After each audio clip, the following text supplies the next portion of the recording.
Assalamualaikum warahmatullahi wabarakatuh. Halo anak-anak, apa kabar semuanya? Semoga sehat selalu ya. Jangan lupa juga tetap terapkan protokol kesehatan seperti memakai masker, mencuci tangan, dan juga menjaga jarak agar kita selalu terhindar dari virus corona ini. Nah, sebelumnya kalian telah mempelajari tentang apa itu protista dan juga salah satu klasifikasinya yaitu protista mirip hewan atau protozoa. Nah, kali ini kita akan bahas mengenai klasifikasi protista yang selanjutnya. Sebelum masuk materi, Bu mau tanya terlebih dahulu. Apakah kalian pernah makan puding? Pasti sudah semuanya ya. Dan bagaimana juga dengan rasanya? Pasti enak kan? Selain enak, ternyata puding ini juga bergizi tinggi loh. Nah, apakah kalian tahu bahwa puding itu terbuat dari ganggang laut atau yang biasa kita kenal dengan rumput laut atau alga? Nah, apakah alga ini sejenis tumbuh-tumbuhan? Nah, ternyata alga ini masuk dalam kingdom protista. Lebih tepatnya lagi, protista mirip tumbuhan. Kenapa ya? Nah, kalian nanti akan tahu setelah kalian menonton video pembelajaran ini. Setelah menonton video pembelajaran ini, diharapkan kalian dapat mengklasifikasikan protista mirip tumbuhan, kemudian kalian dapat mendeskripsikan ciri-ciri dan peran protista mirip tumbuhan dalam kehidupan. Oke, tonton video pembelajaran ini sampai akhir ya. Kita mulai ya tentang protista mirip tumbuhan atau alga. Nah, perhatikan gambar berikut. Nah, itu ada puding dan juga ada rumput laut. Nah, apakah kalian pernah memakan makanan tersebut? Nah, pasti sudah pernah kan? Kemudian, tahukah kalian makanan tersebut terbuat dari apa? Nah, tadi di awal sudah Ibu bahas, ternyata puding itu terbuat dari ganggang atau alga. Kemudian, alga itu sendiri apa sih? Nah, ternyata alga itu merupakan protista yang bersifat fotoautotrof karena memiliki kloroplas yang mengandung pigmen fotosintetik, sehingga dia dapat membuat makanannya sendiri dengan cara fotosintesis. Nah, kenapa alga ini tidak dimasukkan dalam kingdom plant atau tumbuh-tumbuhan, walaupun dia sendiri memiliki kesamaan dengan tumbuhan, yaitu dia memiliki dinding sel dan klorofil. Tapi bentuk tubuh alga ini dia berbeda dengan tumbuhan karena alga ini dia tidak bisa dibedakan antara akar, batang, dan daunnya, sehingga kita sebut alga ini dia hanya mirip saja dengan tumbuhan. Dalam video pembelajaran ini, kita akan membahas mengenai ciri umum alga, cara hidup dan habitatnya, reproduksi pada alga, klasifikasi alga, dan juga peranan alga dalam kehidupan sehari-hari. Kemudian untuk yang pertama kita bahas mengenai ciri umum alga, yaitu bentuk tubuh alga. Nah, ini yang pertama ada eukariotik atau dia sudah memiliki inti sel yang sudah terbungkus oleh membran. Kemudian yang kedua, alga ini ada yang uniseluler. Dia bentuknya kalau uniseluler dalam bentuk pita atau benang, sedangkan yang multiseluler ini dia dalam bentuk seperti lembaran. Kemudian yang ketiga, ukuran tubuhnya ini alga ada yang mikroskopik atau hanya dapat dilihat pada mikroskop. Kemudian ada juga yang makroskopik atau dia dapat dilihat dengan mata langsung. Kemudian alga ini juga memiliki dinding sel, sehingga bentuk tubuhnya itu tetap dan tidak berubah-ubah. Kemudian alga ini memiliki kloroplas sehingga dia dapat berfotosintesis. Kemudian yang keenam, dia memiliki pirenoid atau cadangan makanan. Kemudian dapat dilihat contohnya ini alga yang makroskopik, ada Fucus vesiculosus dan juga Ulva sp. Bentuknya seperti lembaran. Kemudian alga tadi ini juga dia memiliki pigmen fotosintetik yang berbeda-beda. Jadi bukan hanya klorofil yang warna hijau saja. Ada beragam, ada yang karoten atau oranye, kemudian xanthophyll atau kuning, kemudian phycoerythrin atau merah, phycocyanin atau biru, dan juga fucosandin atau coklat. Kemudian alga ini tubuhnya berbentuk talus atau tidak bisa dibedakan antara akar, batang, dan daunnya. Kemudian ini contoh yang alga mikroskopik. Nah, ini ada Volvox dan juga Chlorella sp.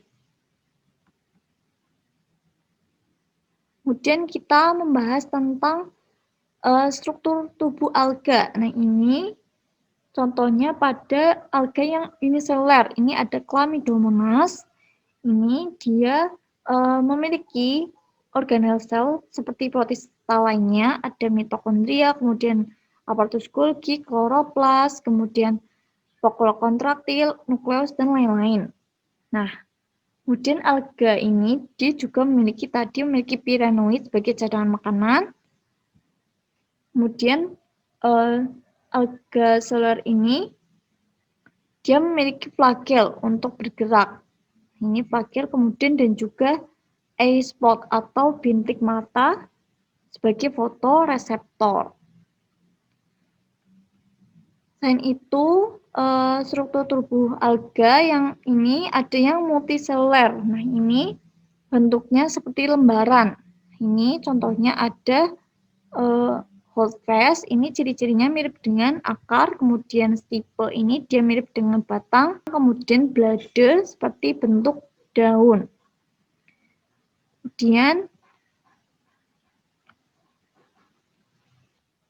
Kemudian cara hidup dan habitat alga.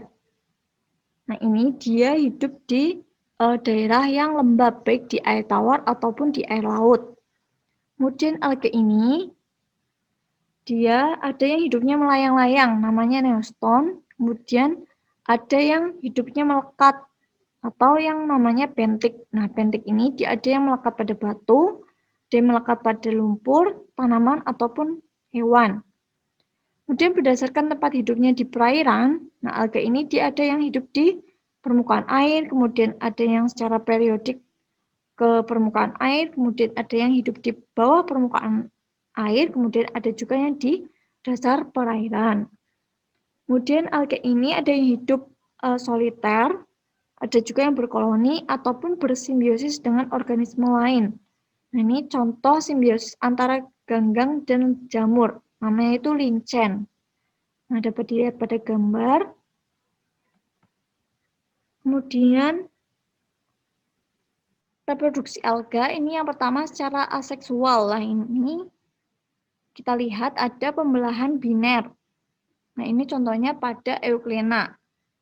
Nah, pembelahan biner ini dia terjadi pada ganggang yang uniseluler, yaitu pembelahan inti, kemudian diikuti pembelahan sitoplasma, nanti akan terbentuk dua sel anakan yang baru. Kemudian selain itu ada juga fragmentasi. Nah, ini terjadi pada Spirogyra sp. Nah, ini fragmentasi merupakan pemutusan sebagian tubuh ganggang. Jadi, bagian yang terlepas ini dia akan menjadi ganggang yang baru. Nah, ini terjadi pada ganggang multiseluler yang berbentuk filamen dan juga. Kemudian reproduksi alga yang selanjutnya yaitu pembentukan spora vegetatif. Nah, ini terjadi pada contohnya Chlamydomonas sp. Nah, ini dia ada dua reproduksi, ada reproduksi aseksual dan reproduksi seksual. Nah, ini prosesnya, siklusnya yaitu namanya metagenesis atau pergiliran keturunan. Jadi, pembentukan spora vegetatif ini terjadi di dalam sel induk yang menghasilkan zoospora. Nah, dapat dilihat terjadi atau terbentuk namanya zoospora. Kemudian selanjutnya reproduksi alga yaitu seksual. Nah, yang pertama secara konjugasi. Nah, ini terjadi contohnya pada Spirogyra sp. Nah, konjugasi ini merupakan proses saling berlekatnya dua individu yang berbeda jenis. Nah, kemudian nanti akan terjadi plasmogami atau yang namanya peleburan plasma sel dan juga kariogami atau peleburan inti sel. Ini dapat dilihat dia terbentuk jembatan konjugasi yang nantinya plasma sel atau protoplasma sel dari sel yang satu akan berpindah ke sel yang satunya lagi melalui jembatan konjugasi.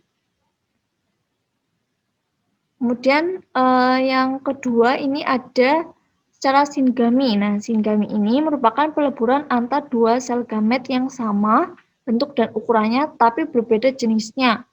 Ada yang positif dan juga yang negatif. Kemudian ada juga anisogami. Nah, ini merupakan peleburan antar sel gamet yang berbeda ukuran dan juga bentuknya.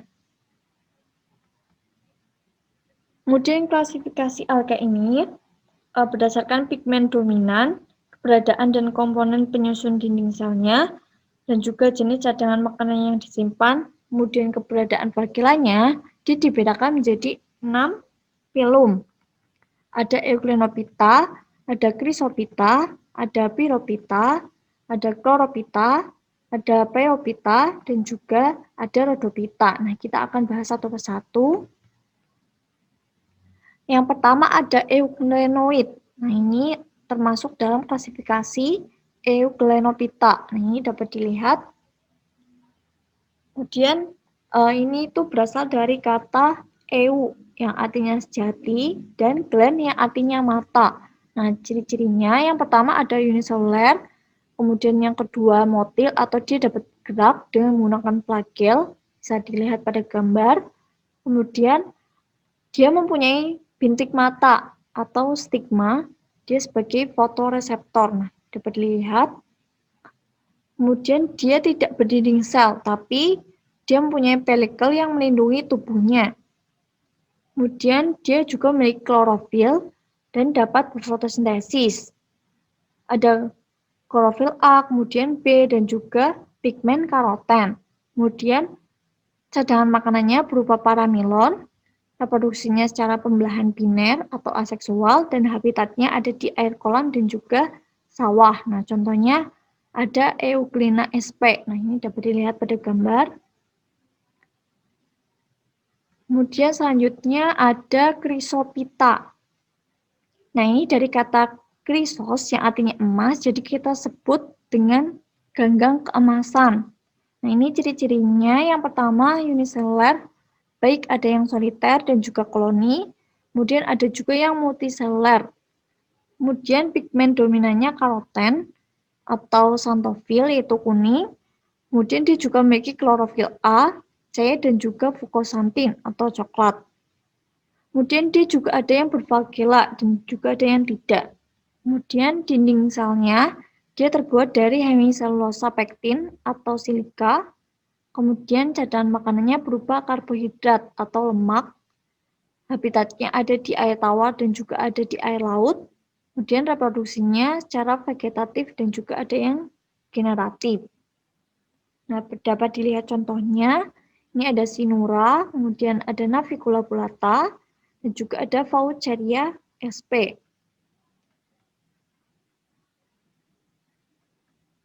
Kemudian, talus. Chrysophyta ini dia dikelompokkan menjadi 3 kelas, ada Xanthophyceae, dia memiliki pigmen dominan hijau kekuningan. Kemudian Chrysophyceae, dia memiliki pigmen dominan coklat keemasan. Kemudian Bacillariophyceae, dia memiliki pigmen dominan kuning kecoklatan. Nah, dapat dilihat contohnya yang tadi. Ini ada Vaucheria sp, kemudian ini Sinura, kemudian ini Navicula bullata. Kemudian yang selanjutnya ada Pyrophyta. Nah, ini dari kata pyros atau api. Jadi kita sebut dia sebagai ganggang api. Nah, ini merupakan alga uniseluler yang dapat menyebabkan air laut tampak bercahaya di malam hari karena sel-selnya mengandung fosfor. Nah, dapat dilihat di gambar, terlihat air lautnya bercahaya. Nah, ternyata dia ada alganya dan alga yang memiliki sel-sel yang mengandung fosfor. Nah, ini ciri-ciri dari Pyrophyta sendiri. Yang pertama uniseluler, kemudian tadi sel-selnya mengandung fosfor, kemudian dinding selnya dari selulosa, kemudian dia memiliki 2 flagella, sehingga dinamakan dinoflagellata. Kemudian dia memiliki klorofil A dan C, xanthophyll, juga karoten. Kemudian reproduksinya secara aseksual, yaitu pembelahan biner dan juga dia fotoautotrop. Nah, contohnya ada Noctiluca scintillans. Kemudian selanjutnya ada Chlorophyta. Nah, ini dari kata chloros atau hijau. Nah, ciri-cirinya yang pertama dia ada yang berbentuk uniselular. Ada juga yang multiselular. Kemudian klorofilnya ada A dan B, kemudian dia memiliki juga pigmen karoten, yaitu kuning kemerahan, dan juga xanthofil atau kuning. Kemudian dia merupakan organisme fotoautotrop. Kemudian dinding selnya dia dari selulosa. Kemudian cadangan makanannya berupa amilum, protein, dan juga minyak. Kemudian reproduksinya baik secara aseksual dan seksual. Kemudian hidupnya di tanah yang lembab, dan juga ada yang bersimbiosis. Kemudian dapat dilihat contohnya, ini ada Spirogyra dan juga ada Caulerpa racemosa.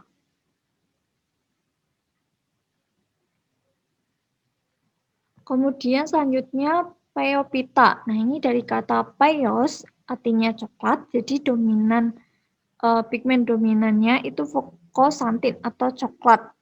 Jadi kita sebut dia sebagai ganggang kecoklatan.